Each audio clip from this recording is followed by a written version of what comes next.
Bitcoin has seen a big correction recently, but it doesn't have me particularly worried, to be honest. I'm trying to look at the big picture here for what's actually going on with Bitcoin. The Bitcoin halving, it's not that far away. It's only April next year.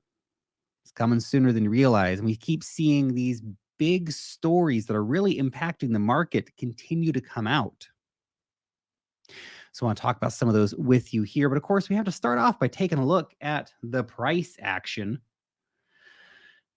Bitcoin, at the time we're having this conversation, it's just hanging on by a thread, isn't it, to $26,000. Volumes are down significantly. The volumes are just wowzers. Wowzers. Volume absolutely getting crushed recently. The only time we had some decent volume recently was on the sell-off back on the 17th of August. Otherwise, volume is low. Social engagement is low. This is an accumulation phase in the market. Classic accumulation phase in the market, to be honest. All the hallmark signs are there. Low social engagement, low volumes. Nobody really wants to hear about it anymore. Of course, you do. You're here. Congratulations, because you are a bear market accumulator. And you will be the person who, while you're accumulating now, you get to distribute later on when the herd shows up. And the herd will show back up. They always do. You're going to tell me human greed suddenly stopped and people aren't going to YOLO on crypto again? Of course they are. Plus all the fundamental realities of the market that's being built here, the new on-ramps and off-ramps and all that kind of stuff, the ETFs, et cetera, et cetera, et cetera. All the news we talk about all the time here. This stuff is massive, and it's going to have a massive impact long-term on the markets, which will bring the retail herd back in, which will allow the accumulators to distribute and take profits. You're going to take profits this time, right? You're going to take profits this time, right? Seriously, guys, say it with me. Take your profits or the market will take them for you. Back to the Bitcoin chart. While we're hanging on to 26K, 25K, of course, I think is the really strong level of price importance right now. We've seen a wick down to 25, well, close to 25K on the 22nd of August and on the 17th of August. That becomes the key zone for Bitcoin to stay above. We are seeing a potential sign of hope here with a MACD reversal coming up on the daily. So the MACD line has flattened out. The histogram's trending up. We could see a bullish cross on the MACD, which might push us back up to the higher end of the range if it plays out. Of course, can't just look at one indicator, but as an example, if we pushed back up to $29,000 or $30,000, that'd be very exciting. Everybody start talking about the new paradigm of money again. We're going straight to 100K, Bitcoin ETF approved any second, et cetera, et cetera, et cetera. When really we're just continuing within the range that has been establishing itself for the last 4, 5, 6 months.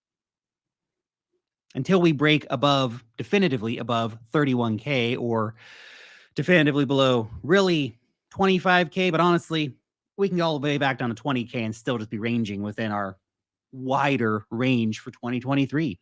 I would not be worried in that situation. Break under 20K, we can see a bit of chaos. Not gonna lie, wouldn't be super pretty. Also, if we look at the RSI right now, Bitcoin daily RSI still oversold. It's still oversold, which is crazy.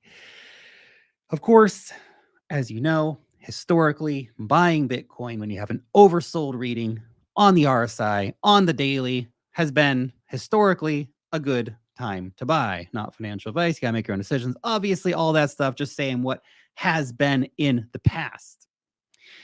Pretty interesting. I bought some more Bitcoin the other day. Have you been buying Bitcoin? Let me know in the comment section if you have been buying some Bitcoin. Interesting, and I'm not sure if it's PSYOPs, but I want to share this news with you. JP Morgan has said that the recent sell-off in Bitcoin and crypto is likely near an end. I mean, hey, the MACD would support that thesis. The slow move of the daily RSI from oversold back into the standard range would support such a thesis. But I don't trust JP Morgan. Even when I think they're right, I don't trust them. I feel like it's PSYOPs all the time. But again, if JP Morgan is running PSYOPs on us, do they know that we know that they're running PSYOPs? And so sometimes they tell the truth just to screw us up. Don't know, but it's interesting to see basically all the major banks and major financial institutions, major financial asset managers, financial advisors, family offices, macro. Everybody has to have an opinion on Bitcoin these days. That is how far we've come along in this. Bitcoin's not going away. Pandora opened the box. Chaos is out. It's here to stay. And prices will go down. Prices will go up. Long term, actually long term, not this week, not tomorrow, not an hour from now, not next month even. What's going to happen next year, in the next 5 years, in the next 10 years for this asset class? That's what gets me excited. And of course, a reminder that the month of September is usually pretty crap for Bitcoin. August usually sees a bit of difficulties as well, as we are currently seeing. But September is coming, and September tends to be a pretty crap month in general for Bitcoin. And you might think, well, Lark, it's already been kind of crap. How much worse can it get? Oh, it can always get worse. Can't it? Yeah, we'll see. We'll see. But just, keep that knowledge in mind that Septembers tend to be pretty boring, let's say, for Bitcoin. Now, the possible silver lining here is that usually Septembers don't see like super mega sell-offs, right? The super mega sell-offs tend to happen actually in different months. January tends to be a month of either super pumps or super dumps, for example. March, super pumps, super dumps. September just tends to be low volume, low interest. You can see if we look back on previous Septembers, 2022 minus 3%, 2021 minus 7, 2020 minus 7, 2019 minus 13, 2018 minus 5, 2017 minus 7, 2016 was plus 6, 2015 plus 2, and we have to go all the way back to 2014 to find a really significant sell-off for the month of September at minus 19%, and 2023 is minus 1.7%. So usually Septembers are just kind of boring. Not much engagement in the market. I guess everyone's go back to work. Everyone gets back from their summer holidays and they don't really care about markets right now, whatever it might be. Just be prepared that September might be more boringness. Of course, we do have a Bitcoin ETF application deadline coming up soon. Maybe that sparks some new life into the market. Probably just going to get delayed. Realistically, probably just going to get delayed. But we'll see. You never know. You never know. Before we get into the rest of the charts, if you are a cryptocurrency trader, you got to get yourself an account over on BYBIT. It is the best place to be trading cryptocurrencies. Of course, if you are a trader, that is. They've got spot altcoin markets. They've got super popular copy trading. Of course, the most popular futures markets in the crypto game. Use that link down below in the description to start your account. You can get up to $30,000 in deposit and trading bonuses, depending on how much you trade, how much you deposit, as well as exclusive fee discounts. So check it out if you are a trader. Now, like this chart shared by Altcoin Daily here, basically, it looks back at the previous cycles of the market. We have our bear times, we have our accumulation times, we have our bull market times. We see market cycles play out. And whether this market cycle takes longer to play out, it's already been the longest bear market for Bitcoin and the wider cryptocurrency market. So there's that to consider. But right now, for all intents and purposes, from everything that I'm seeing in the markets overall, we are currently in the accumulation period. The worst of the bear is over, knock on wood. And we're in accumulation period right now.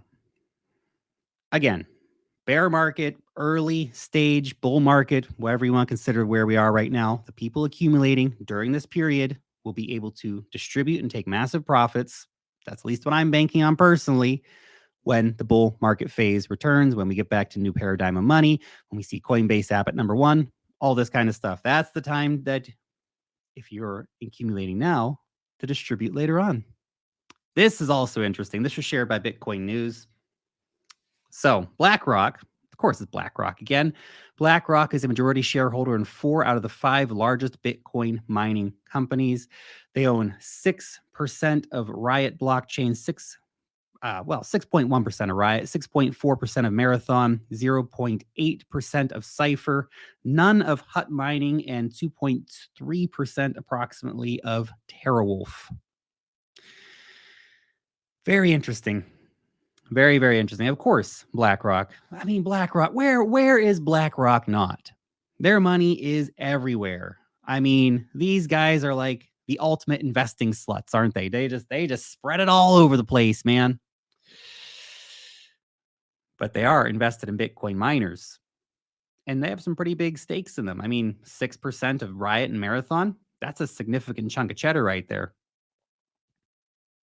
BlackRock sees the writings on the wall. They know what's coming. They're investing in what they can invest in right now, which is miners. Bitcoin miners, interesting investment thesis, right? To invest in a Bitcoin miner. We've seen Bitcoin miners outperform Bitcoin itself, which is also a pretty interesting idea. It'd be great if Bitcoin miners paid out their dividends in Bitcoin, but that is not the case, of course. But certainly has been a lot of strong speculation around Bitcoin miners and their success. And BlackRock's paying attention to that. Of course, they want to get their hands on the actual coins as well. And in other Bitcoin miner news, Oman, very interesting country. I was watching a travel video on Oman the other day, and I was thinking, man, looks like a cool place to go. Check out some sweet sea turtles and stuff, and all that fun stuff. I digress. Looks like a beautiful place. Anyway, Oman opens the doors to $1.1 billion investment in Bitcoin mining infrastructure. Did you hear that? Oman, a nation. This is a country level actor, is investing $1.1 billion into Bitcoin mining. Now, the UAE did something similar. The Emirate of Abu Dhabi was also getting involved in Bitcoin mining. I'm not sure if the Dubai Emirate was as well, but I know the Abu Dhabi Emirate was. Here we see Oman getting into Bitcoin mining, $1.1 billion investment. Big amount of money that they're plowing into Bitcoin mining. We have state level actors mining Bitcoin here, guys. Are we seeing what's happening yet? El Salvador made it legal tender. Brazil's passed sweeping cryptocurrency regulations. America's, I don't know, like that snake eating its own tail. It's just so self-destructive. The regulation or lack of regulations happening in the United States right now. But anyway, Oman, great move here. Investing in Bitcoin mining. Great decision. I think it'll probably pay out for them super well in the long term here. So here we go. We got states mining Bitcoin. And of course, love them or hate them, Russia also looking at making a state Bitcoin mine. So the Bitcoin game is going absolutely next level here, guys. Nations are chasing the last few million coins to be mined. Think about that. That's crazy stuff. Oh, man, oh, man, oh, man. Just crazy times in the cryptocurrency markets, isn't it? It's this boring time when a lot of people give up and they walk away. But if you're still here, still paying attention, I think the opportunity is just incredible.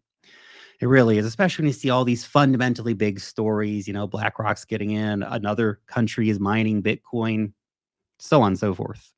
Bitcoin's not going away. There'll be another cycle. Just a question of when, how long it takes to build up.